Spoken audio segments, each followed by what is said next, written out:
Hello friends, કેમ છો બધા? મજામાં ને?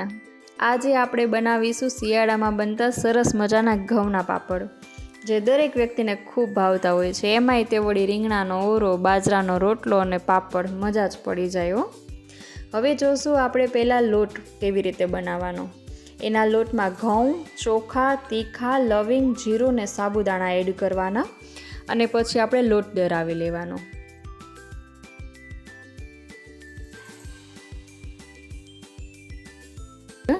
હવે હું ચૂલો વાપરું છું, તો મેં ચૂલો પેટાવ્યો છે. તમે ગેસ ઉપર પણ બનાવી શકો છો. અમે તો બધી વસ્તુ જે કાંઈ પણ નવીન બનાવવાનું હોય ને ચૂલા ઉપર જ બનાવીએ. જેમ કે આપણે શિયાળામાં અડદિયા બનાવીએ, લાડવા બનાવીએ, તો ચૂલાનો સ્વાદ જ કંઈક અલગ હોય છે. બાજરાનો રોટલો એ બધું ચૂલા ઉપર બનાવીએ ને તો એકદમ મીઠું લાગતું હોય છે. હવે એક મોટું વાસણ લેવાનું અને એમાં 5 લોટા પાણી નાખ્યું છે. જ્યારે આપણે પાણી એડ કરતા હોય ત્યારે તમારા માપ પ્રમાણે તમારે નાખવાનું, તમારે જેટલા પાપડ બનાવવો હોય એ પ્રમાણે. મેં આમાં 5 લોટા પાણી નાખ્યું છે અને સ્વાદ મુજબ એમાં મીઠું અને પાપડીઓ ખારો નાખવાનો. પછી એ પાણી ઉકળવા દેવાનું. 1 લોટો પાણી બળી જાય ને ત્યાં સુધી પાણી ઉકાળવાનું. પછી એમાં લોટ નાખો.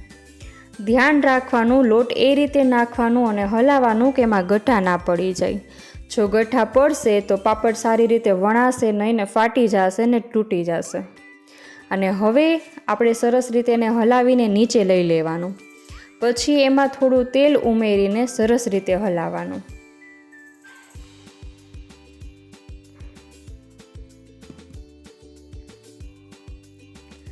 અમે તો બધી દેરાણી જેઠાણીઓ સાથે મળીને જ પાપડ બનાવ્યો. એમાં તે વળી વાતો કરતા જાય ને પાપડ બનાવતા જાય, મસ્તી કરતા જાય. પાપડ ક્યારે બની જાય ને એ ખબર જ ના પડે આપણે. અને અમે જ્યારે પણ ચૂલામાં કંઈ પણ રસોઈ બનાવીએ ને તો પહેલાં ચૂલાને ચખાડીએ અને પછી અમે ચાખીએ. એટલે આપણે હવે ચાખ્યા પહેલાં કોઈ પણ વસ્તુ ચૂલાને જમાડીએ તો ચૂલાને થોડું આપી દઈશું અને પછી આપણે ચાખી લેવાનું કે મીઠું ઓછું લાગે તો ઉપરથી થોડું એડ કરી શકીએ આપણે. અને પછી હલાવીને ઢાંકી દેવાનું. ખીચી તૈયાર થઈ જાય એટલે એને ઢાંકીને જ રાખો. ઠંડી થઈ જશે ને તો બનાવવામાં મજા નહીં આવે. પછી આપણે જોશું કે હવે આપણી નવી ટીપ શું છે. એના માટે આપણે એક પ્લાસ્ટિકની થેલી પોલિથીન લેવાની છે. તમારી પાસે જો આ રીતની મોટી પોલિથીન હોય તો એ લઈને તમારે સરખી કટ કરી લેવી.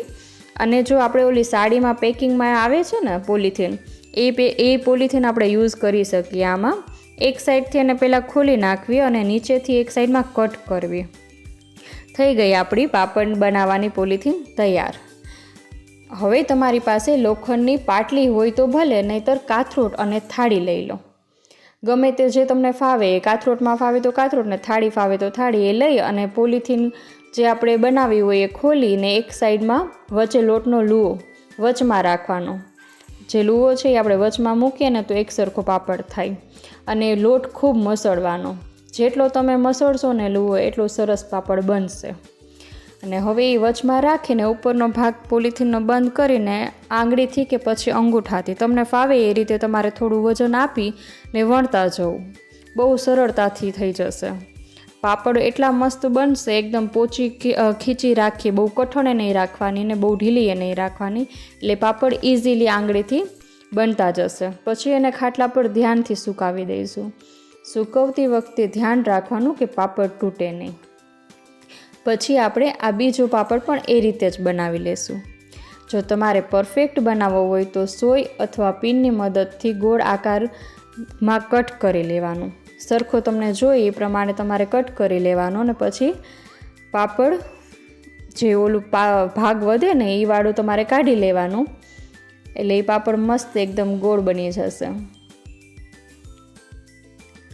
અને સૂકવતી વખતે ધ્યાન રાખવાનું કે એક પાપડ બીજા પાપડ સાથે ચોટે નહીં. અને થેલી પણ જો ધ્યાનથી ઉપર રાખવાની, નહીંતર પછી બાજુનો જે પાપડ હોય છે ને એ ચોટી જાય તો એના લીધે 2 પાપડ બગડી જશે. હવે આપણે જે બધા વાસણ આપણે યુઝ કર્યા હોય ને પાપડની ખીચી બનાવવામાં, એ બધા થોડીવાર પાણીમાં પલાળી દેવા.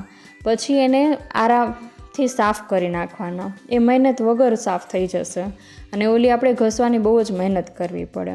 અને પોલિથીન બધી કપડાં ધોવાનો પાવડર થોડો પાણીમાં નાખી અને તેનાથી સાફ કરી નાખવી અને સૂકવી દેવી, જેનાથી બીજી વખત આપણે એ યુઝ કરી શકીએ. હવે આપણા પાપડ સુકાઈને રેડી થઈ ગયા છે. ચાલો શેકી લઈએ. આ પાપડ શેકીને અને તેલમાં તળીને બે રીતે ખાઈ શકાય. જે તમને ભાવે એ રીતે પાપડ બનાવો. તૈયાર છે આપણા પાપડ.